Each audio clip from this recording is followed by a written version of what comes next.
Halo semuanya, selamat datang kembali di channel ini. Hari ini, kita akan menyelami sebuah cerita misteri yang mencekam. Berlatar di Indonesia, berjudul Kode Hilang di Panti Asuhan Senja. Ini adalah episode pertama, Jejak Abu dan Angka Terlarang. Cerita kita dimulai dengan Diana, seorang wanita yang hidupnya dihantui oleh tragedi kebakaran di panti asuhan tempat ia dibesarkan bertahun-tahun lalu. Ia selalu percaya bahwa kebakaran itu hanyalah sebuah kecelakaan tragis yang merenggut nyawa adik angkatnya, Adit. Namun, sebuah surat anonim mengubah segalanya. Surat itu hanya berisi satu kalimat singkat yang menusuk. Bukan api, tapi kebohongan. Kata-kata ini menjadi pemicu, memaksa Diana untuk mempertanyakan semua yang ia yakini selama ini. Sambil memegang loket tua, berisi foto dirinya dan Adit saat kecil, tekadnya membara. Ia harus mencari tahu kebenaran di balik malam nahas itu. Perjalanan Diana membawanya kembali ke tempat mimpi buruknya, Panti Asuhan Senja.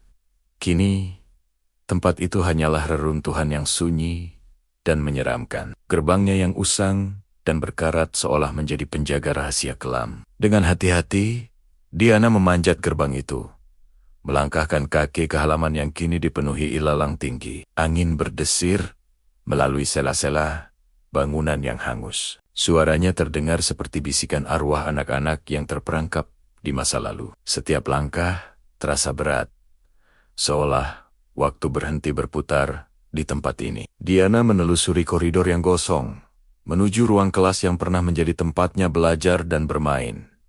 Kenangan pahit dan manis berkelebat di benaknya. Di antara puing-puing, ia menemukan bangku lamanya. Dan di sana, di sebuah balok kayu yang setengah terbakar, ia melihat sesuatu yang familiar. Sebuah ukiran samar, 03 kurang 09 kurang 54. Itu adalah kode. Diana langsung teringat Adit. Adiknya itu sangat suka bermain dengan angka dan selalu berkata, angka adalah kunci. Tapi, kunci untuk apa? Pertanyaan itu menggantung di udara, sama pekatnya dengan bau asap yang seolah masih menempel di dinding. Berbekal kode angka itu, Diana mencari satu-satunya orang yang mungkin tahu sesuatu. Patio, juru kunci panti yang sudah tua. Diana menemukannya di rumahnya yang sederhana, tidak jauh dari panti. Namun, saat Diana menunjukkan kode itu, wajah Patio langsung pucat pasi. Ia terlihat sangat cemas dan ketakutan. Aku tidak tahu apa-apa, katanya dengan suara bergetar. Jangan sentuh yang di atas, itu kamar ibu pengasuh. Patio menunjuk ke arah langit-langit rumahnya, seolah ada sesuatu yang tak terlihat di sana. Penolakannya yang panik justru semakin meyakinkan Diana bahwa ada rahasia besar yang disembunyikan.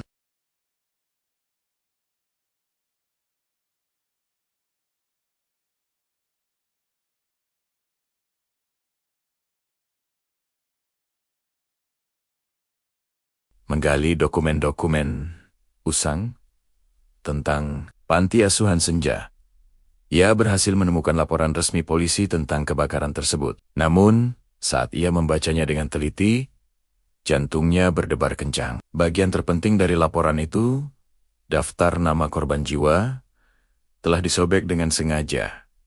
Disobek, pikir Diana.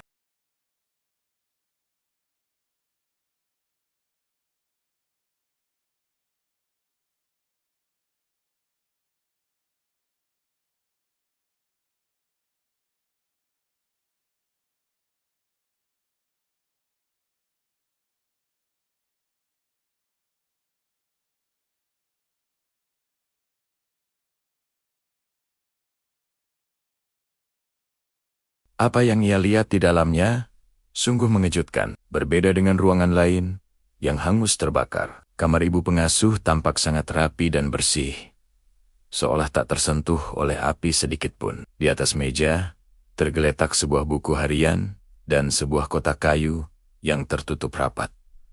Kenapa kamar ini tidak terbakar? Bisik Diana pada dirinya sendiri. Kejanggalan ini adalah bukti nyata pertama bahwa narasi kecelakaan itu adalah sebuah kebohongan besar. Dengan tangan gemetar, Diana membuka buku harian milik ibu pengasuh. Halaman demi halaman ia baca, dan setiap kata yang tertulis semakin membuatnya ngeri. Buku itu penuh dengan catatan samar tentang pertukaran, hadiah untuk Pak Bram, dan kalimat yang paling mengguncang, jika mereka tahu Adit adalah anak Bram, semua rencana akan hancur. Pak Bram adalah mantan kepala panti.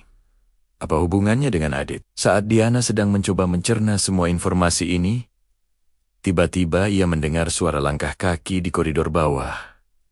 Seseorang telah datang. Seseorang tahu ia ada di sini. Panik melanda Diana. Ia tidak punya waktu. Bayangan seseorang terlihat bergerak memasuki pintu depan panti. Tanpa berpikir panjang, Diana meraih buku harian dan kotak kayu itu. Satu-satunya jalan keluar adalah jendela. Ia melompat keluar, mendarat di tumpukan semak belukar di bawah, lalu berlari secepat mungkin menjauh dari panti. Ia tahu orang yang mengawasinya tidak akan membiarkannya pergi dengan mudah membawa bukti-bukti ini. Nafasnya terengah-engah, tapi ia tidak berani berhenti. Setelah menemukan tempat persembunyian yang aman, Diana memberanikan diri membuka kotak kayu yang ia bawa. Di dalamnya, ia menemukan sebuah kunci emas kecil dengan ukiran yang unik, dan sebuah foto lama yang sudah agak pudar. Foto itu menunjukkan Pak Bram, mantan kepala panti, sedang tersenyum bersama Adit.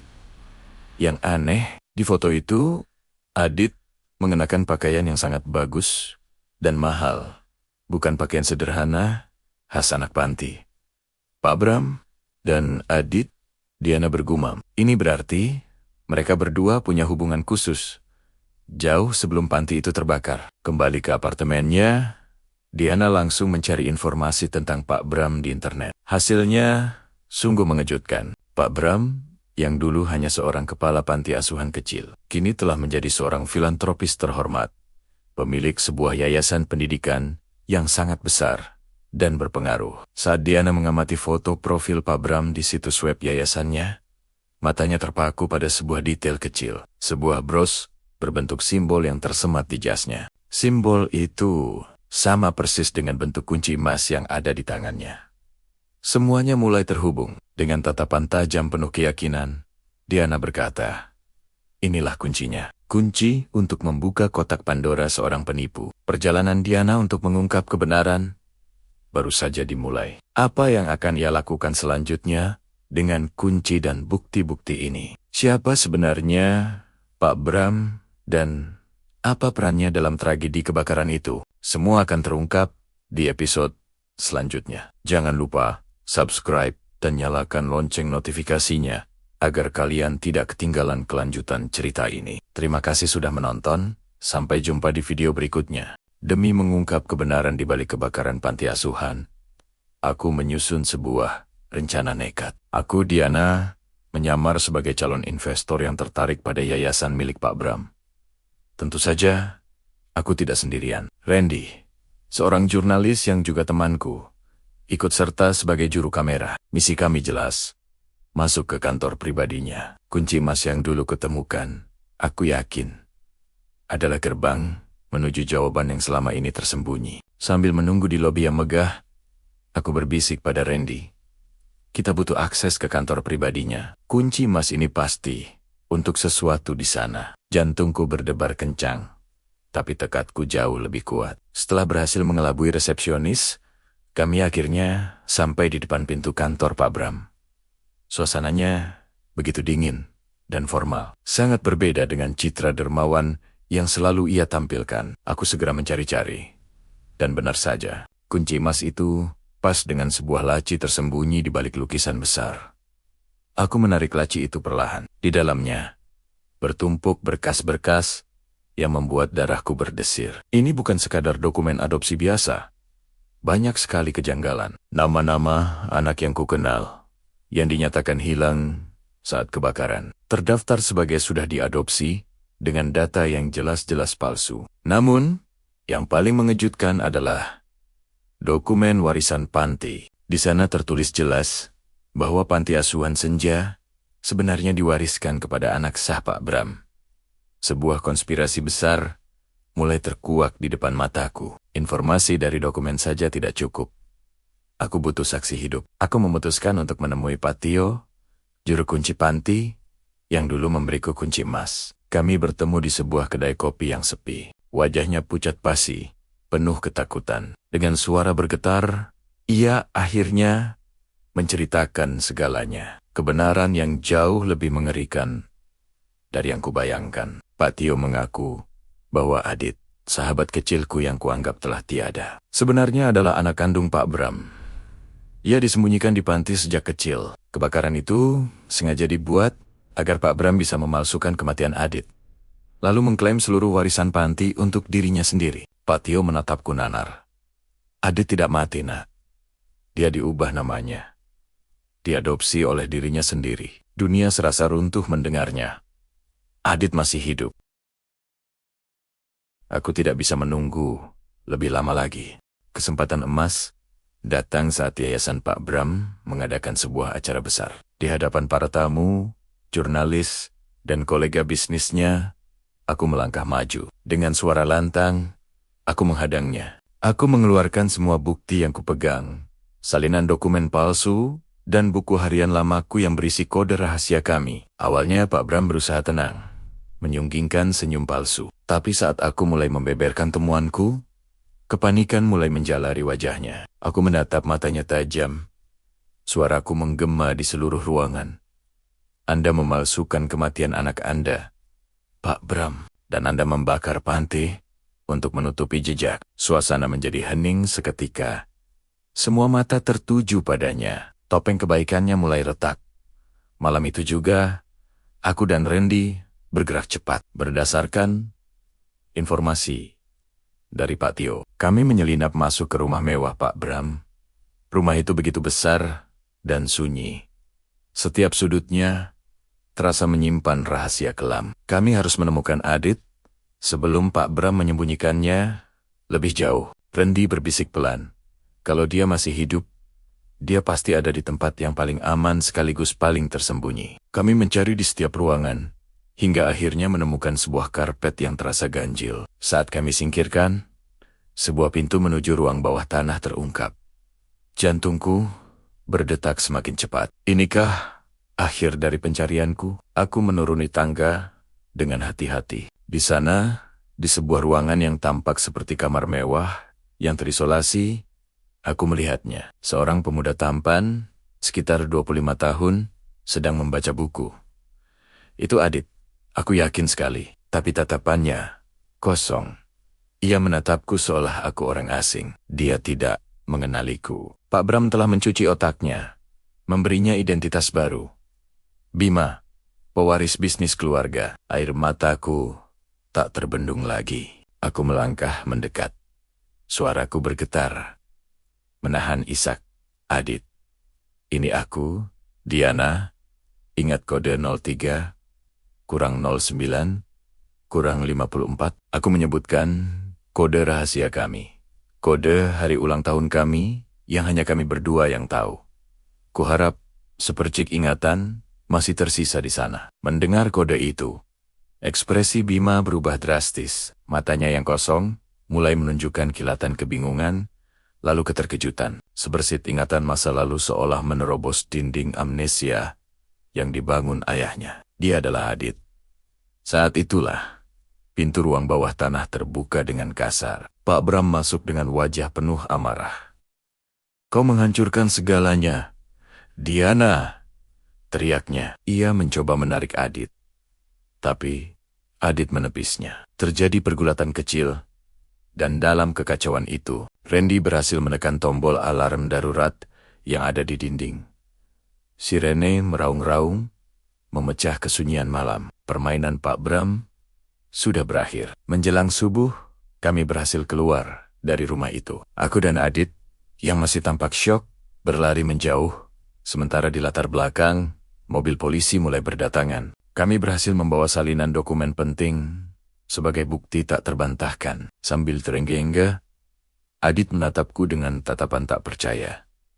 Suaranya terbata-bata. Aku tidak menyangka. Dia bilang, panti itu terbakar karena korsleting. Kebohongan yang telah membentuk seluruh hidupnya selama ini, akhirnya hancur berkeping-keping. Di kejauhan, kami bisa melihat siluet Pak Bram yang digiring masuk ke mobil polisi. Keadilan akhirnya datang. Beberapa hari kemudian, kasus ini menjadi berita utama nasional. Aku diundang untuk sebuah wawancara eksklusif di studio televisi dengan perasaan lega namun tetap serius. Aku menceritakan semua yang terjadi. Di layar besar di belakangku, terpampang wajah Pak Bram yang sedang diinterogasi. Aku menatap lurus ke kamera dan berkata, "Panti Asuhan Senja bukan korban api, tapi korban keserakahan. Dan kebenaran, seburuk apapun, harus diungkap agar tidak ada lagi korban yang berjatuhan. Ini bukan hanya tentang aku dan Adit, tapi tentang semua anak panti yang haknya telah dirampas." Waktu berlalu. Panti Asuhan Senja yang hangus kini mulai direnovasi, siap untuk memulai lembaran baru. Suatu sore, aku dan Adit berdiri di depannya. Tawa riang anak-anak baru yang bermain di halaman menjadi musik terindah yang pernah kudengar. Adit menoleh padaku. Senyum tulus terukir di wajahnya.